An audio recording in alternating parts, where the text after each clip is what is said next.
जिन्दगीको भागदौडमा कहिल्यै फुर्सद पाउनुभयो भने एकपटक आफैलाई सोधेर हेर्नुहोला कि हामी जिन्दगी बाँचिरहेका छौँ कि जिन्दगी काटिरहेका छौँ। हामी जिन्दगी जिउनभन्दा बढी जिन्दगी काटिरहेका हुन्छौँ।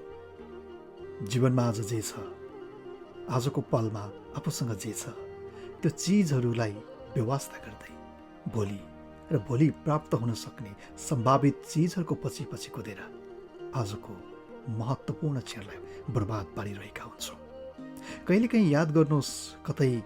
तपाईँ हामी पनि जान अनजानमा त्यसै पो गरिरहेका छौँ कि आफूसँगै भएका अत्यन्तै उत्तम चिजहरूलाई व्यवस्था गर्दै आफूसँगै भएका अत्यन्तै सकारात्मक र अत्यन्तै महत्त्वपूर्ण सम्बन्धलाई लट्याएर अर्को कुनै सम्बन्धको खोजी गरिरहेका छौँ कि आफूले प्राप्त गरेका सफलताहरूलाई नजरअन्दाज गरेर अरू कुनै ठुलो उपलब्धि खोज्दै भौतारिरहेका पो छौँ कि